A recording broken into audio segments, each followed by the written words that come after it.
Something about this conflict feels like it's moving toward a point of no return. Because depending on who you listen to, the story sounds completely different.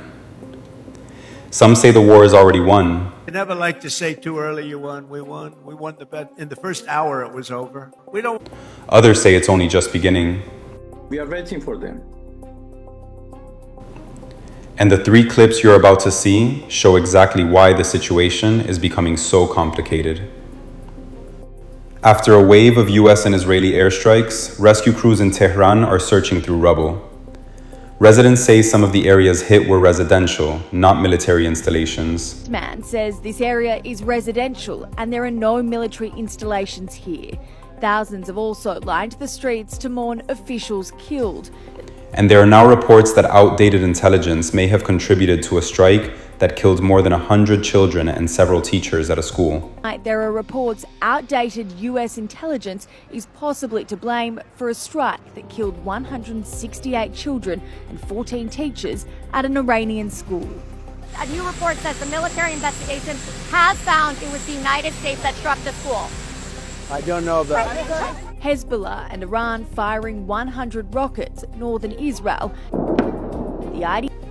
At the same time, US officials say the strikes have significantly degraded Iran's military capabilities.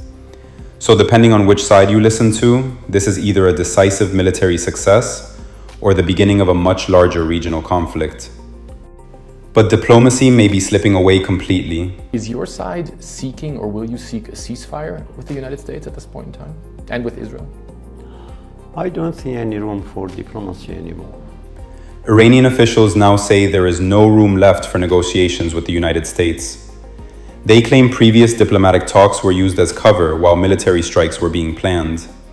According to them, any future negotiations would only be possible if economic pressure and military aggression stop entirely. Right now, there's no room for negotiation. President Trump says he wants complete surrender. What does that lead to? There's no room unless the economic pressure would be built up to the extent that other countries would intervene. Which leaves both sides standing exactly where many wars become the most dangerous, with trust completely broken.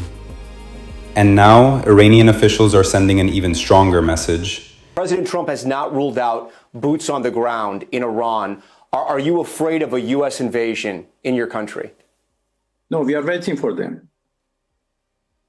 You are waiting for the U.S. military to invade the ground troops? Yes, because we are confident that we can confront them, and that would be a big disaster for them. In this interview, Iran's foreign minister says the country is fully prepared for any scenario, including a US ground invasion. He says Iran has spent years preparing for this possibility and believes its military is stronger than many people think. According to him, claims that Iran's capabilities have been destroyed are simply false narratives. Even more than the previous war. So you can see, the quality of our missiles, how much they are upgraded after the last war, because we learned lots of lessons. So now the question becomes, where does this actually lead? Because when diplomacy disappears and both sides believe they are ready for war, history shows that conflicts can escalate very quickly.